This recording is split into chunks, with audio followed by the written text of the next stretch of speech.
ओम सहनाववतु सहनौ भुनक्तु सह वीर्यं करवावहे तेजस्विनावधीतमस्तु मा विद्विषावहे।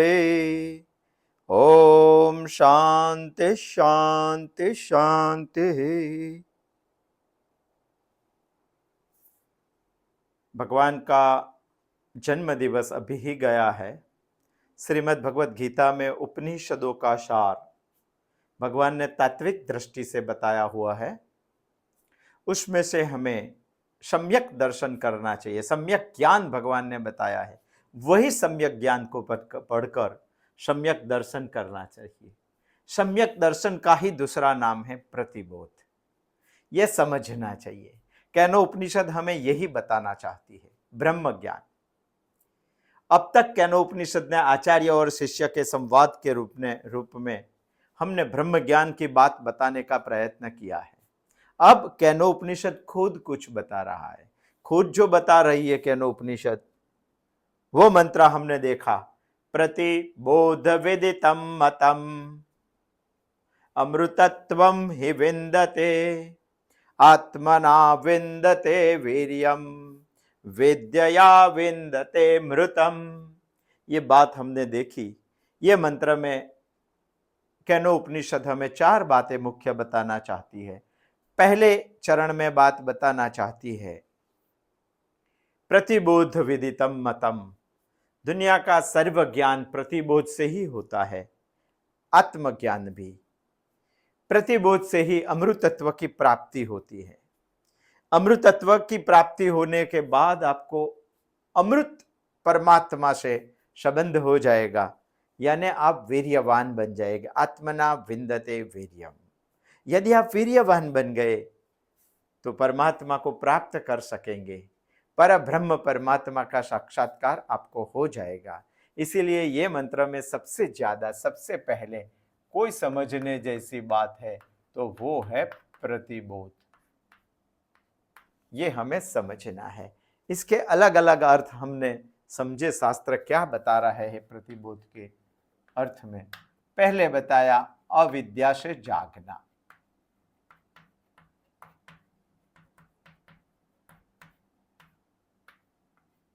दूसरा हमने देखा उपदेश आचार्य का, गुरु का, ब्रह्मविद का। तीसरा हमने देखा बोधम प्रतिबोधः, यानी सब लोग बाहर की ओर देखते हैं, उपनिषद हमें अंतः देखने का कुछ प्रयत्न करवा रही है, उसी को ही प्रतिबोध बोलते हैं। चौथी बात परम पूज्य दादाजी ने जो बताई, उनके तरीके से हम सोचते हैं कि प्रतिबोध से सब लोग सोचते हैं कि ज्ञान होता है। ज्ञान नहीं, बोध होना चाहिए। वो बात अपेक्षित है, क्योंकि शब्द यहाँ प्रतिज्ञान शब्द नहीं है, प्रतिबोध शब्द है। प्रतिबोध विदितम मतम, यानी मुझे बोध होना चाहिए। बोध होने के लिए जीवन में मुझे 3 शक्ति की पहचान होनी चाहिए। तीनों को मुझे पहचानना है। इच्छा शक्ति, प्रारब्ध शक्ति और आत्म शक्ति। इच्छा शक्ति अपूर्णता होती है तभी इच्छा हमें होती है। वास्तव में मैं पूर्ण का अंश हूं, यानी परमात्मा पूर्ण है। जो पूर्ण है उनको कभी इच्छा नहीं होती है, मगर अज्ञान से मुझे अपूर्णता का एहसास होता है और मैं इच्छा करता हूं, यानी इच्छा शक्ति अपूर्णता का द्योतक है। आत्म शक्ति पूर्णता का द्योतक है और प्रारब्ध शक्ति कर्म फल का द्योतक है। ये तीनों बात हमें देखी है। हमें इच्छा शक्ति को डाउन करना है, प्रारब्ध शक्ति को भी दुबली पतली कर देना है, दोनों को निर्भर बनाना है। आत्म शक्ति सबर तरह से हमें समझना है, उसी को ही प्रतिबोध बोलते हैं। मगर ये समझने में और इच्छा शक्ति और प्रारब्ध शक्ति दोनों को दुर्बल करने में हमें एक ही बात बीच में आती है, एक भी प्रतिबंध हमें आता है, वो है हमारा स्वभाव। और स्वभाव की वजह से हम इच्छा शक्ति और प्रारब्ध शक्ति को दुर्बल नहीं कर पाते। इसीलिए हमें आत्म शक्ति की पहचान नहीं होती है। यदि आत्म शक्ति की पहचान हो गई तो उसी को ही हम प्रतिबोध बोलते हैं। ये दोनों के बीच में प्रतिबंध आता है हमारा स्वभाव, प्रकृति। स्वभाव यानी मन या बुद्धि। हमारा मन बहुत मक्कम होना चाहिए, मजबूत होना चाहिए, और बुद्धि सुतीक्ष्ण होनी चाहिए। मन हमारा मजबूत कराने के लिए बचपन से सहज अवस्था टिकानी चाहिए। ये बात हमने गत बुधवार 2-3 बुधवार से देख रहे हैं। सहज अवस्था जब टिकती है तभी मन मक्कम बनता है। सुनने से हमारी स्मृति बनती है और निरीक्षण से हमारी बुद्धि बनती है। सिर्फ स्मृतिमान नहीं बनना है। बहुत सारे लोग स्मृतिमान दुनिया में है, मगर बुद्धिमान बनना है। यदि बुद्धिमान बनना है तो निरीक्षण शक्ति बढ़ानी चाहिए। हमें बहुत सारी बातें मन और बुद्धि को सुतीक्ष्ण बनाने का और मन को मजबूत बनाने के लिए बहुत सारी बातें हमने देखी है। अब हम देख रहे हैं शंकराचार्य जी ने 5वां अर्थ निकाल रहे हैं हम प्रतिबोध का। शंकराचार्य जी क्या बता रहे हैं? शंकराचार्य जी ने प्रतिबोध के बारे में एक ही बात बताई, बोधम बद्धम प्रतिबोधः। बोधम बोधम प्रतिबोधः।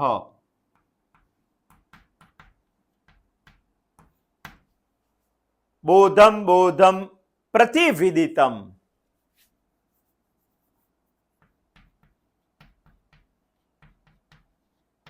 प्रतिबोधः।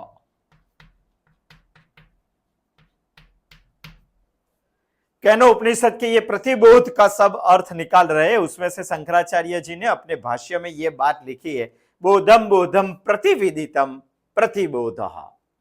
बोधम बोधम प्रतिविदितम प्रतिबोधः। यहां बोधम बोधम 2 बार प्रयोग किया है।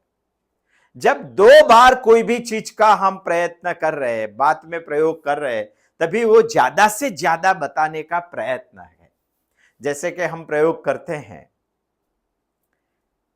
रोज रोज मैं खाना खाता हूं, यानी मैं हर रोज खाना खाता हूं। रोज रोज डबल बार बोला, 2 बार बोला, रोज रोज।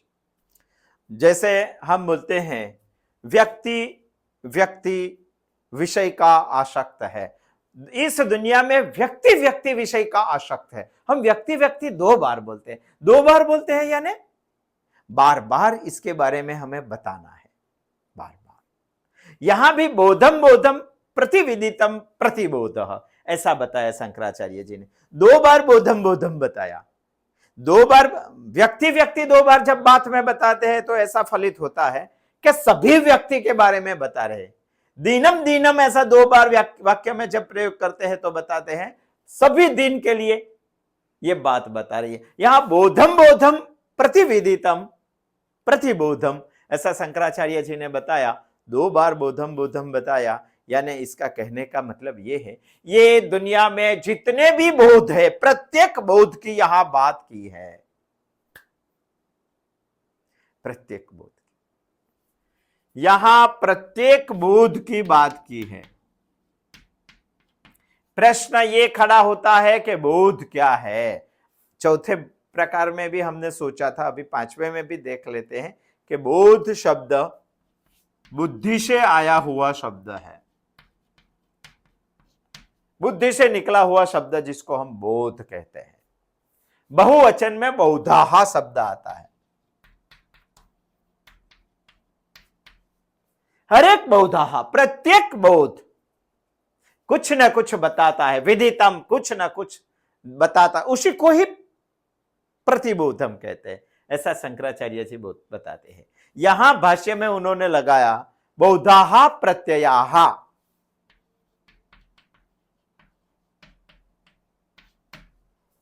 ये बात हमें समझनी चाहिए। बुद्धि के प्रत्येक प्रत्यय को बोध कहते हैं। बौधाहा प्रत्ययाहा। हम सोच रहे हैं बोधम बोधम प्रतिविदितम बोधम, यानी हर एक बोध कुछ बताता है, उसी को ही प्रतिबोध कहते हैं। बोध कौन है? बोध बुद्धि से आया हुआ शब्द है। इसका बहुवचन होता है बौधा।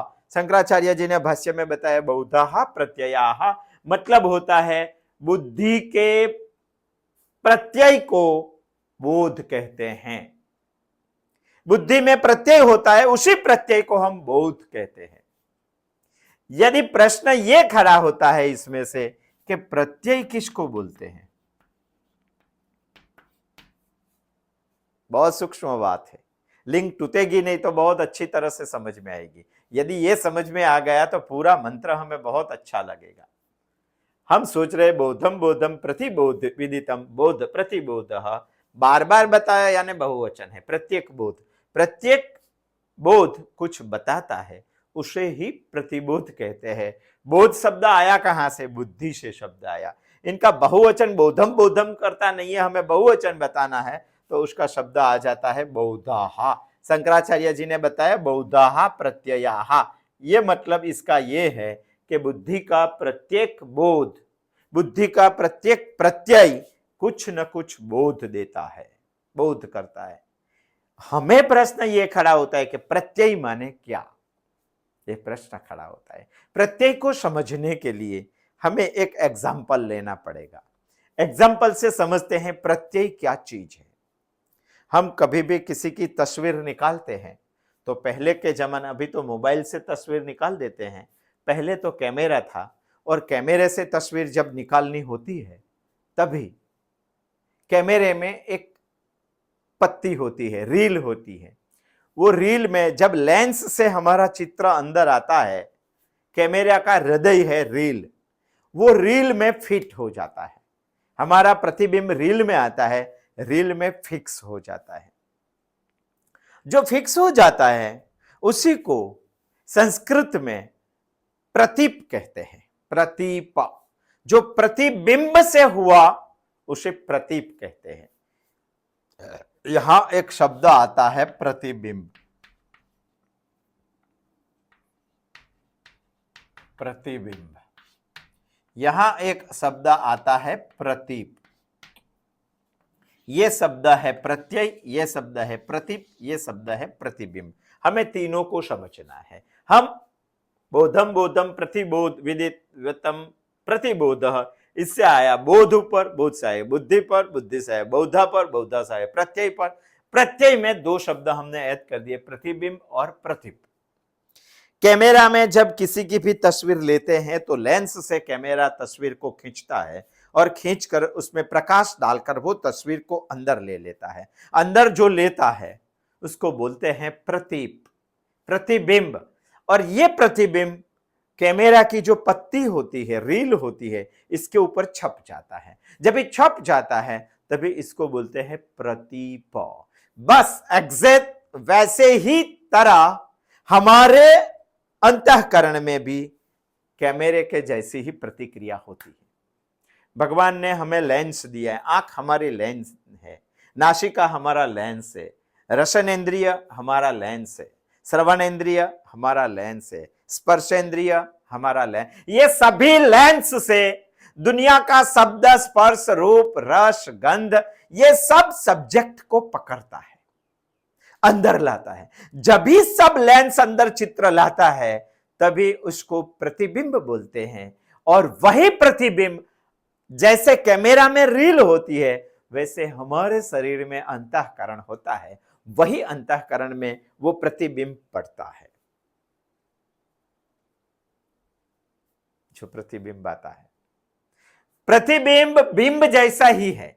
मैं यहां सही खड़ा हूं तो मैं बिंब हूं, जब कैमरा में मेरा दृश्य आता है तो वो प्रतिबिंब है। जब बिंब जैसा ही प्रतिबिंब है मगर बिंब की विरुद्ध जगह पे बैठा हुआ है, इसीलिए उनको प्रतिबिंब बोलते हैं। समझना, ध्यान से समझना। बाहर के शब्द, स्पर्श, रूप, रस, गंध, ये 5 विषयों में सारी दुनिया है। ये पांचों विषयों को हमारे अंदर आना है तो भगवान ने हमें, जैसे कैमरा में एक लेंस है वैसे हमें भी 5 लेंस रखे हैं। 5 लेंस के जरिए ये सारे विषय हमारे अंदर आते हैं। जब ये अंदर आते हैं तो वो प्रतिबिंब स्वरूप हमारे अंतःकरण में आते हैं। जब प्रतिबिंब स्वरूप अंतःकरण में आते हैं तो प्रतीप स्वरूप स्थिर हो जाते हैं। प्रत्यय किसको कहते हैं, प्रतिबिंब किसको कहते हैं, प्रतीप किसके? बिंब जैसा ही प्रतिबिंब है, मगर बिंब सामने है, उसकी सामने की और विरुद्ध साइड पर प्रतिबिंब चला जाता है, इसी को ही बोलते हैं प्रतिबिंब। ये कैमरे की रील में फिट हो जाता है, तभी इसको बोलते हैं प्रतीप। वैसे दुनिया के कोई भी विषय की चीज हमारे 5 लेंस के जरिए हमारे अंतःकरण की वृत्ति बन जाती है, इसी को संस्कृत में बोलते हैं प्रतीप।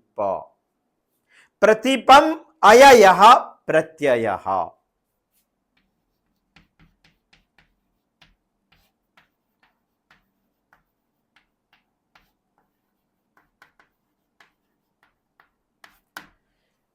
हम समझ रहे हैं प्रत्यय की व्याख्या। प्रतीपम अययः प्रत्ययः, प्रतिबिंब अंदर आ गया, फिर इसकी वृत्ति बनती है, वही प्रतीप अंतःकरण में वृत्ति बन जाता है, उसी को ही बोलते हैं प्रत्यय। सभी इंद्रियां हमारी लेंस है, वो लेंस के जरिए दुनिया के सभी विषय हमारे अंतःकरण में वृत्ति बनकर आते हैं, उसी वृत्ति को हम प्रत्यय कहते हैं शास्त्रों की वजह से। हमारे सामने बहुत अच्छा एक एप्पल आ गया, चलो हमारे सामने एक पीला वाला और लाल वाला पुष्प आ गया, हमारी आंख और नासिका के जरिए अंतःकरण में वो चले गए, प्रतिबिंब चला गया, प्रतिबिंब बन गया। बाद में ये दोनों पुष्प यहां से हटा देंगे, फिर भी वो वृत्ति हमारे अंतःकरण में रहेगी। कई समय के लिए, निश्चित समय के लिए वो वृत्ति हमारे अंतःकरण में रहती है, उसी को बोलते हैं प्रत्यय, उसी को बोलते हैं वृत्ति। चीज चाहे रहे ना ये रहे, मगर प्रतीप हमारे अंतःकरण में रहता ही है, उसी को ही बोलते हैं प्रत्यय। हम सोच रहे हैं प्रतिबोध, अभी प्रतिबोध हम शंकराचार्य के नजर से देख रहे, बोधम बोधम प्रतिविदितम प्रतिबोधः। हर एक बोध में जो समझ में आता है, दिखाई देता है, ज्ञान होता है, वही प्रतिबोध है। यहां समझने जैसा कोई शब्द है तो बोध शब्द है, बोध हमें समझना है, बोध बुद्धि से आया हुआ शब्द है। बोध का बहुवचन यहाँ क्योंकि 2 बार प्रयोग किया है, बहुवचन करेंगे तो बोधः करेंगे। शंकराचार्य जी ने उनके भाष्य में लिखा है बहुधा प्रत्ययाः, हमें प्रत्यय समझना है। बुद्धि को के प्रत्यय को बोध कहते हैं, तो प्रत्यय क्या है? प्रत्यय समझने के लिए हम प्रतिबिंब समझे, और प्रतिबिंब समझने के बाद हम प्रतीप समझे, और प्रतीपम अययः प्रत्ययः, वही अंतःकरण की वृत्ति को हम प्रत्यय कहते हैं। यहां तक हमने सोचा। दुनिया में बहुत सारे प्रत्यय है, व्यक्ति प्रत्यय है, वस्तु प्रत्यय है, शब्द प्रत्यय है, रूपाकार प्रत्यय है, रसाकार प्रत्यय है, गंधाकार प्रत्यय है, स्पर्शाकार प्रत्यय है, देश प्रत्यय है, काल प्रत्यय है, अंतर प्रत्यय है। स्वप्न, जागृति, सुषुप्ति पर एक प्रत्यय का ही रूप है। जैसा प्रत्यय वैसा ज्ञान, वैसा बोध, यही तो बताना चाहते हैं यहां। हर क्षण प्रत्यय हमारे अंतःकरण में खड़ा ही रहता है। हमारा अंतःकरण वृत्ति या प्रत्यय के बगैर कभी भी रहता नहीं। एक गया और दूसरा प्रत्यय आ गया। जैसे हर एक क्षण हमारे मन में प्रत्यय खड़ा रहता है, उसी को ही बोलते हैं बहुधा प्रत्ययाः। बोधम बोधम प्रतिविदितम प्रतिबोधम, उसी को ही बोलते हैं प्रत्ययाः, बोधा प्रत्ययाः।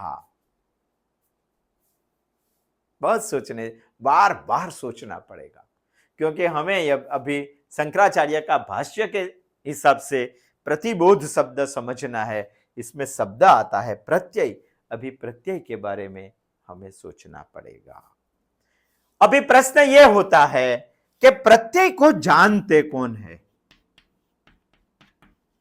ये बहुत बड़ा प्रश्न है।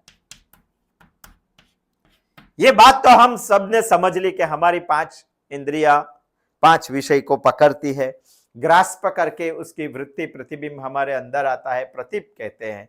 वही प्रतीक को प्रत्यय कहते हैं, क्योंकि वो अंतःकरण की वृत्ति बन जाती है। मगर ये प्रत्यय को जानता कौन है, ये एक बहुत बड़ा प्रश्न है। यदि अंतःकरण की वृत्ति हुई, प्रत्यय हुआ, मगर यह प्रत्यय हुआ ऐसा जानता कौन है, प्रश्न है।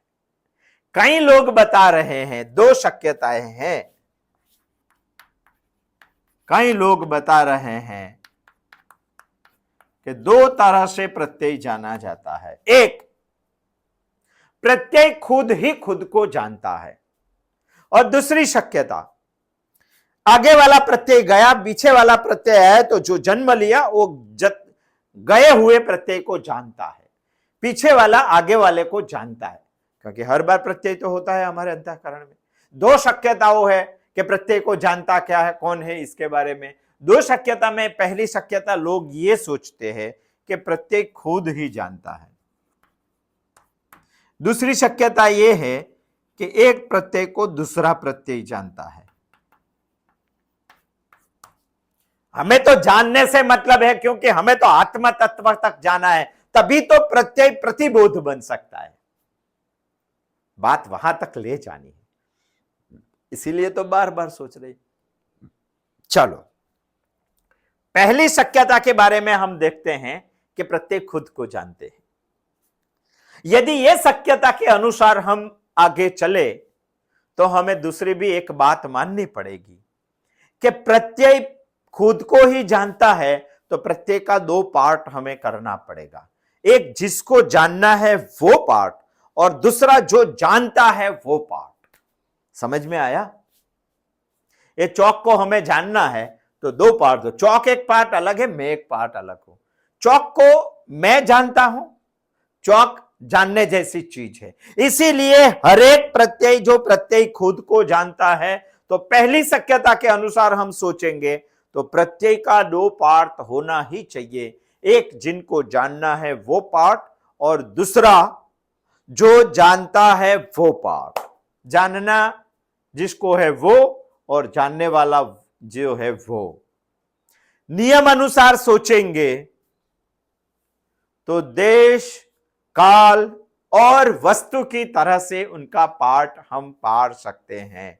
जैसे कि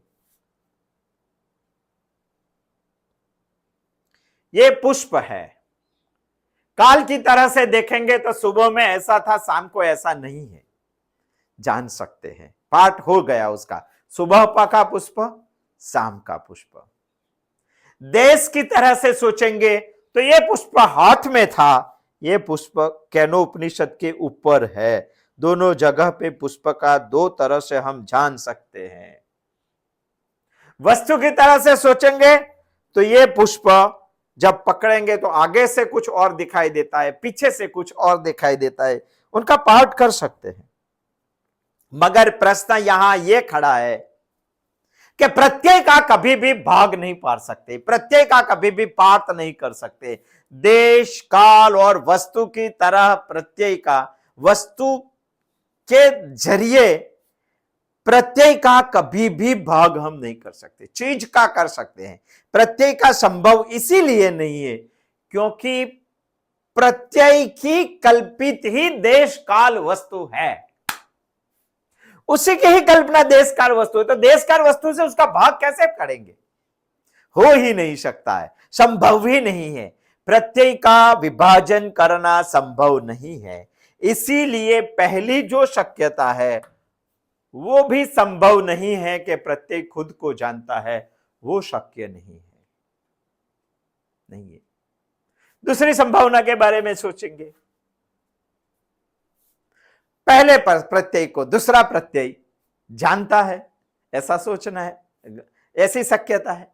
मगर हमारे अंतःकरण में एक प्रत्यय जाने के बाद ही दूसरा प्रत्यय निर्माण होता है। एक साथ में दो प्रत्यय कभी भी होते नहीं। एक गया, दूसरा निर्माण हुआ, तो दूसरा पहले को कैसे जान पाएगा? वो तो अंतःकरण की वृत्ति में से चला गया है, तो दूसरा कैसे एक साथ में कभी भी अंतःकरण में दो प्रत्यय खड़े नहीं होते हैं।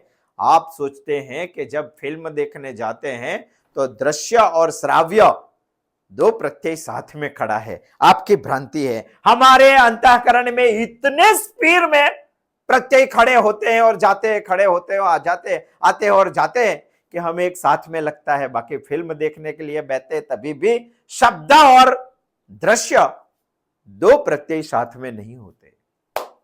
हमारे शास्त्रों ने अभ्यास करके बताया कि दो प्रत्यय साथ में जन्म लेते नहीं हैं। अगर ऐसा नहीं है तो पहले प्रत्यय को दूसरा प्रत्यय कैसे जान पाएगा? वास्तव में वो भी हमारी मान्यता भ्रांति की तरह है, भ्रांति की तरह जान ही नहीं पाता है, मगर जानते तो है। ये भी मान्यता गलत है, ये भी मान्यता गलत, मगर शंकराचार्य जी बता रहे हैं कि ये दो मान्यता शक्यताओं के बारे में आप ना बोल रहे हैं तो तीसरी एक शक्यता तो आपको माननी पड़ेगी, क्योंकि प्रत्यय तो हमें जाना जाता है। ये सभी प्रत्यय को, आने वाला, जाने वाला, स्थिर रहने वाला, उत्पन्न होने वाला, नाशवार करने वाला, मरने वाला, जन्मने वाला, सभी प्रत्यय को जानने वाला कोई नित्य है। ये तो आपको मानना ही पड़ेगा। सभी प्रत्यय को जानने वाला कोई है, उसी को ही प्रतिबोध कहते हैं। ये सही माने में प्रतिबोध है। प्रत्यय प्रत्यय को नहीं जानता है, प्रत्यय खुद को भी नहीं जानता है। प्रत्यय आता है, जाता है, प्रत्येक प्रत्येक क्षण में खड़ा होता है। बोधम बोधम प्रतिविदितम प्रतिबोधम। सही बात है शंकराचार्य, ऐसा नहीं होता है। फिर भी हमारे अंतःकरण में हर एक प्रत्यय को हम जानते हैं। माने ये तो आपको मानना ही पड़ेगा कि हमारे पास ऐसा कुछ नित्य चैतन्य है जो हर एक प्रत्यय को जानने वाला है, उसी को ही प्रतिबोध बोलते हैं। प्रत्येक प्रत्यय में आत्मा है ही, ऐसा आपको मानना ही पड़ेगा। और प्रत्यय से ही आत्म प्रकाश को आप समझ पाएंगे। चित्त शक्ति रूप जो आत्म शक्ति है, उनको समझना है तो प्रत्यय से ही आप समझ पाएंगे। आप बोलेंगे ऐसा नहीं है, हमारे लिए प्रत्यय के सिवाय और कुछ चारा नहीं है। इसीलिए शंकराचार्य जी ने बताया कि इस दुनिया का इंसान जब भी केनोपनिषद पढ़ने लगेगा और ब्रह्म ज्ञान उसको पाना है तो प्रत्यय को पकड़ना पड़ेगा। यदि प्रत्यय को आपने पकड़ लिया और प्रत्यय के जरिए प्रकाश को समझने का प्रयत्न कर लिया, प्रतिबोध विदितम मतम अमृतम ही विंदते, आत्मना विंदते वीर्यम विद्यया विंदते मृतम। एक एग्जाम्पल से समझते हैं। आपके पास एक टॉर्च है, सेल वाली टॉर्च है। सोचो, यहां उनकी एक स्विच है, बहुत प्रकाश देती है आपकी टॉर्च। ऐसा कुछ प्रकाश, इतना प्रकाश वाली आपकी टॉर्च है। आप सोच रहे हैं कि मुझे टॉर्च आकाश में, आकाश को देखना है। आकाश को देखने के लिए यदि आपने टॉर्च लगाई तो जहां टॉर्च का प्रकाश की सीमित मर्यादा है, वो बीच में पॉल्यूशन चाहिए या रचकण चाहिए या धुआं चाहिए या और भी कुछ चाहिए, बीच में कुछ आएगा तभी आपको टॉर्च का प्रकाश दिखाई देगा, नहीं तो टॉर्च का प्रकाश आपको बिल्कुल ही दिखाई नहीं देगा। आज रात को प्रयत्न करने का, अमावस्या की रात है तो टॉर्च का प्रकाश आकाश में डालना और देखना मुझे आकाश दिखाई देता है क्या? नहीं, मुझे प्रकाश दिखाई देता है। प्रकाश नहीं दिखाई देता है, बीच में कुछ कुछ व्यवधान आते हैं। जो जो व्यवधान आते हैं, जो धुआं आता है, जो पॉल्यूशन आता है, जो दूर की रचकणें आती है, वो रचकणें दिखाई दे रही है, बाकी प्रकाश नहीं दिखाई दे रहा है। रचकन की तरह से परावर्तित होते हुए प्रतिबिंब प्रत्यय को हम देखते हैं।